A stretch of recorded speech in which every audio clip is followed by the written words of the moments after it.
At my dad's wedding, I found my name at the last table with the distant cousins, not family. Well, we had to prioritize, my stepmom smiled. My stepbrother sat next to my dad at the front. So I said, "Thanks for making it so easy," and walked out. Only weeks later, they would beg me to come back, because I've known for a long time that my dad isn't proud of me. It's not something he ever said outright. He's too polite for that, but it's there in the way he talks about me, or more often, the way he doesn't. When people ask about my stepbrother Ethan, my dad lights up, talks about how hard he's worked, how well he's doing in business. There's always some new milestone, some new investment, something to be impressed by. When people ask about me, there's hesitation, a polite nod, a vague, "she's doing her thing." He doesn't say much else, because in his eyes, there isn't much else worth saying. I didn't turn out the way he wanted. I didn't chase money or power. I chose a job that he thinks is beneath me. I live a life that, to him, seems small. And because of that, I've been an afterthought for years. The wedding was just confirmation of what I already knew. I wasn't expecting a big role. I wasn't expecting to be the center of attention. But I also wasn't expecting to be tucked away at the back like I barely mattered. I stood at the seating chart, scanning the names. Dad and Linda at the front. Obviously, Ethan, his wife, his business partner, and his closest friends at the head table, all placed next to my dad like they were the core of the family. My name, Table 14, buried among distant cousins I hadn't seen since childhood, people who probably wouldn't even recognize me. For a second, I thought there had to be some kind of mistake, that I'd misread the list, that maybe my name was somewhere else too. Then Linda spoke. Well, we had to prioritize. She was smiling when she said it, wine glass in hand, her voice all syrupy sweet. The kind of tone that made it sound like she wasn't saying something rude. She was just stating a fact. I looked at my dad, waiting for him to say something, to realize how this looked, but he barely reacted. He was mid-conversation with someone else, distracted. He gave me a glance, like he hadn't even thought about the seating at all, like it hadn't crossed his mind that maybe his only daughter shouldn't be sitting in the farthest corner of the room. That was it. That was the moment. Not the seating itself, not Linda's smirk, but that glance. The casual indifference, the lack of recognition that anything might be wrong, because to him it wasn't, and that's when I knew I was done trying. I smoothed out my dress, let out a slow breath, and nodded. Thanks for making it so easy. Then I turned and walked out. I didn't make a scene, I didn't slam doors or yell, I just left, and nobody stopped me. I walked straight to my car, my heels clicking against the pavement. My hands weren't even shaking. That surprised me, because for years, I thought this moment would break me. I thought I'd feel devastated, angry, maybe even guilty. Instead, I just felt relief. For once, I didn't have to wonder if I was overreacting. Maybe I was imagining things. Maybe I should just be grateful to be invited at all. It was real. They had shown me exactly where I stood, and for the first time, I believed them.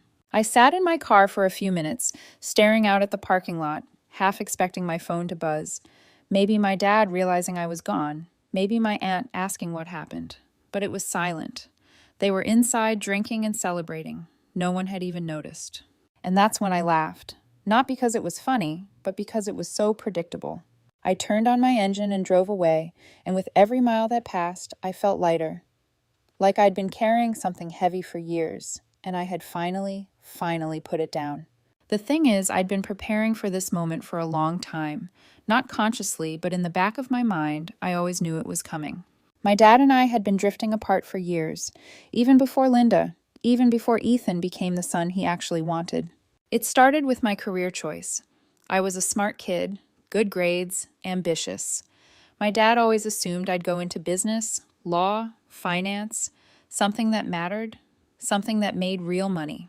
When I told him I wanted to be a nurse, he didn't yell, he didn't argue, he just sighed, like I had just told him I was throwing my life away. "You're going to work long hours for bad pay," he said. "You'll be exhausted all the time. You're setting yourself up for struggle."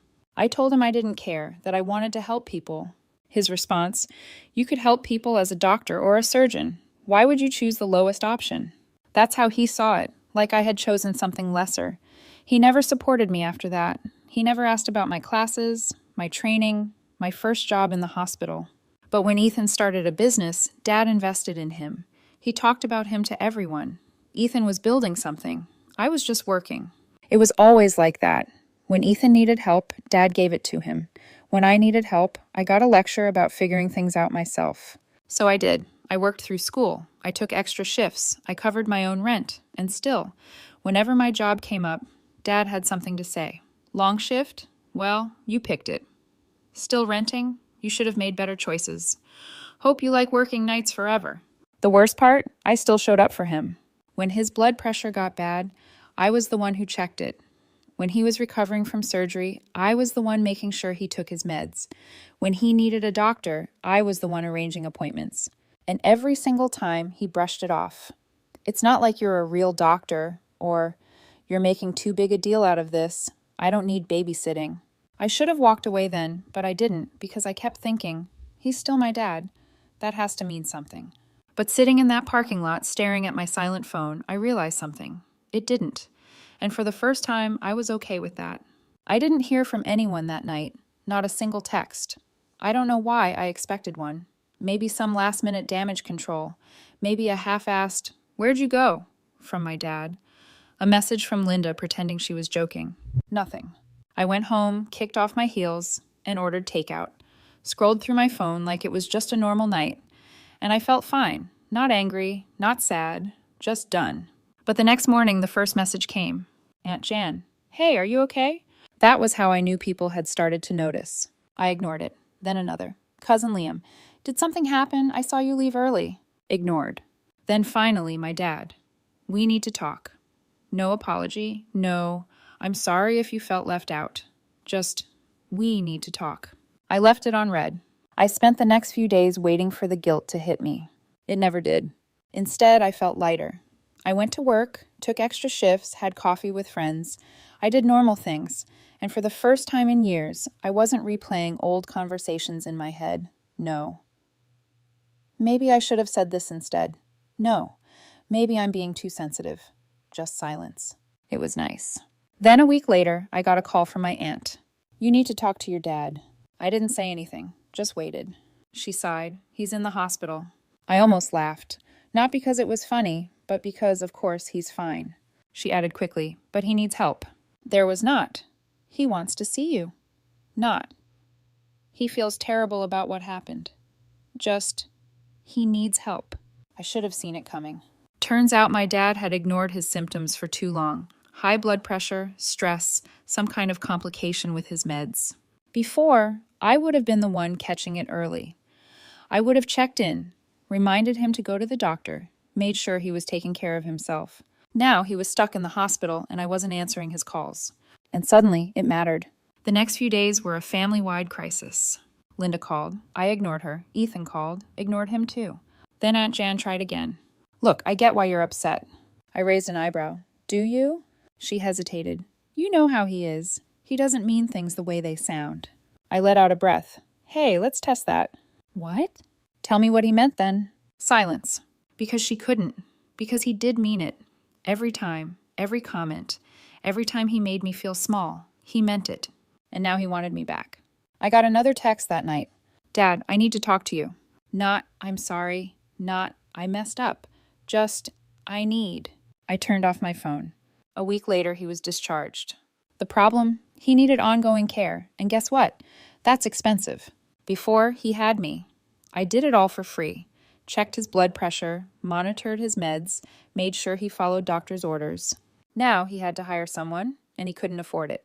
Linda tried one last time. "I think we should put the past behind us."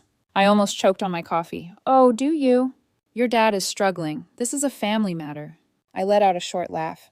"Right, family. That's interesting, because a few weeks ago, I was sitting at the cousin table." Silence. "So which is it?" I asked.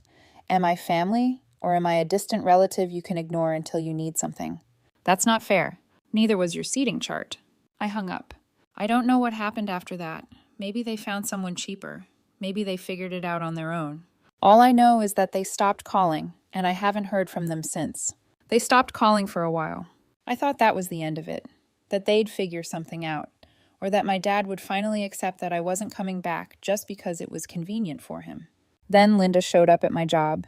It was a slow afternoon at the clinic. I was finishing up paperwork when I heard a familiar voice at the front desk. "I'm here to see my stepdaughter. It's urgent." I closed my eyes, took a breath. Linda. The receptionist was already telling her that she needed an appointment, that personal visits weren't allowed during shifts. But Linda had that polite but pushy way of speaking that always got her what she wanted. I stepped out before she could make a scene. "What are you doing here?" I asked, arms crossed. She smiled like we were old friends. "I just wanted to talk." "We already did. Over the phone, remember?" Her smile twitched. "This isn't about me. Your father—" I held up a hand. "No, you don't get to bring him up like that's going to change anything. He's not doing well." I let out a short laugh. "Yeah, I know. That's what happens when you ignore your health for years." She sighed. "He's getting worse. We can't afford full-time care, and you should have prioritized better." Her eyes flickered. She knew exactly what I meant. "This isn't the time for grudges," she tried. "He's your father." Silence. Because there was nothing else to say. She wanted me to feel guilty, to suddenly remember my place, and step back in like nothing had happened. But I wasn't that person anymore. "If he needs care, hire someone," I said. "If you can't afford it, ask Ethan. He's the successful one, right?" Her jaw tightened. "He's busy." I almost laughed again. "Yeah, that's what I thought." I turned to leave. She grabbed my wrist. "You owe him," she hissed, voice low so no one else could hear. And there was the real reason she was here. I pulled my hand back. "No, I don't." Then I walked away. I thought that was the last of it. It wasn't. A week later, my dad called. I almost didn't pick up, but part of me was curious. I answered. Silence for a second, then, "Hey." I leaned against the counter. "What do you want?" He exhaled. "Linda said she talked to you." "She did." More silence, then, "I think we should talk in person." I laughed. "Oh, now you want to see me?" He ignored that. "Come by the house. We'll have dinner. Just us." I glanced at the clock. "You know, if you'd asked me that a year ago, I would have been so excited." More silence. "But I think we both know this isn't about dinner." He sighed. "Just come by." Against my better judgment, I agreed. The next evening, I went to the house. It was weird being back. Nothing had changed, but it didn't feel like home anymore. It hadn't for a long time. Dad was already at the table when I walked in. The smell of takeout filled the room. He hadn't cooked. He never did. I sat down. For a few minutes, we ate in silence. Then finally, he spoke. "So how's work?" I almost laughed. "You don't care about my job, Dad." He winced. "That's not true." "Really? Because last time I checked, you thought it was a waste."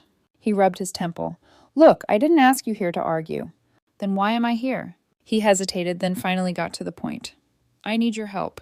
There it was. I put my fork down. "You mean you need free medical care?" "I wouldn't put it like that." "How would you put it?" He shifted in his chair. "I just thought, since you know all this stuff, maybe you could save us money."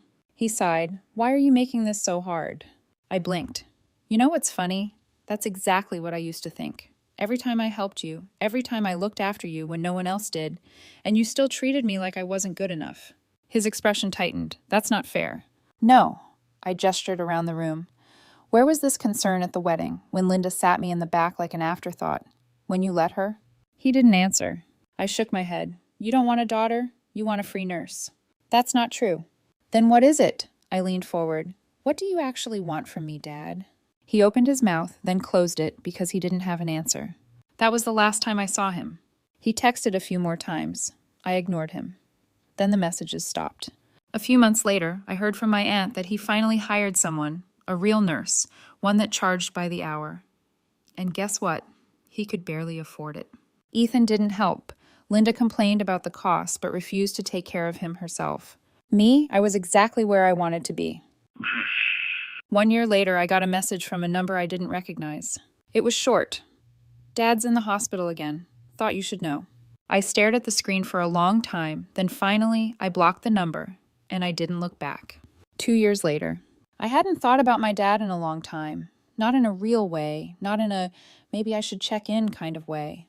Every once in a while, I'd hear something through family. His health wasn't great, he was struggling with money, Linda was stressed. But none of it was my problem anymore, and I was fine with that. Actually, I was doing better than fine, without all the stress, the constant pressure to prove myself, the exhaustion of trying to be accepted by people who didn't care. My life got easier. My job was still tough, my shifts were still long, but I liked my life. I had real friends, people who actually valued me. I traveled.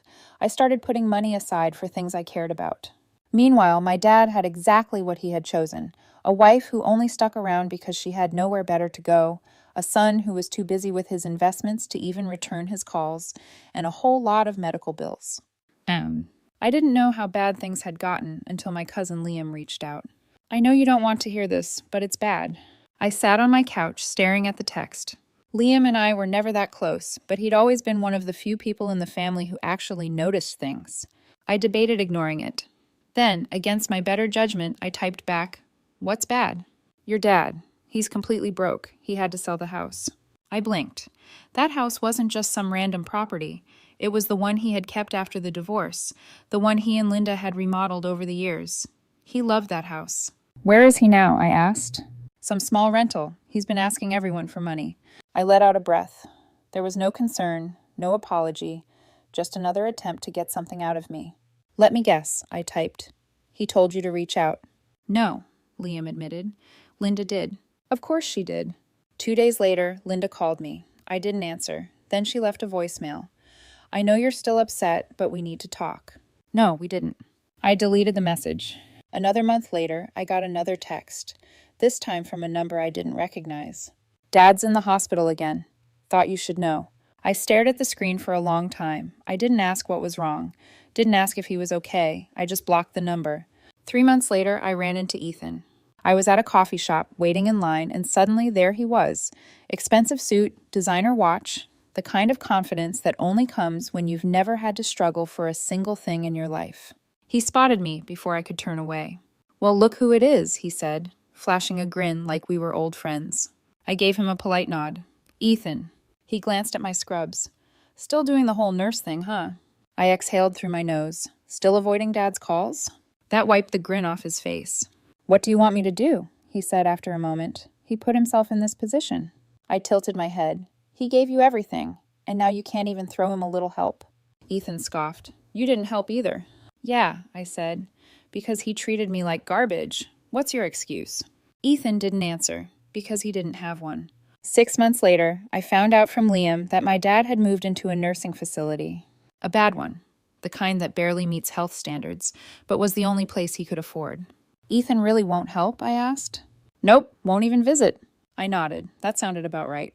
I thought about going once, just to see what he looked like now, if he'd changed. I didn't, because I already knew how it would go. He wouldn't apologize. He wouldn't even acknowledge that he had done anything wrong. He would just expect me to fix things, to step back into my old role. And I wasn't doing that, ever again. A year later, I was sitting in the break room at work when the news came on. A business segment, a feature on Ethan's latest company. He was being interviewed in some sleek, high-rise office, talking about expansion, investments, all the money he was making. I stared at the screen, because this guy, this millionaire, couldn't even spare a dime to help the father who had given him everything. And my dad had chosen him. He had prioritized him. And now he was sitting in a rundown nursing home, struggling alone, while Ethan thrived. While I thrived. And that's when it hit me. I had won. Not in a petty, vengeful way, but in a real, deep way.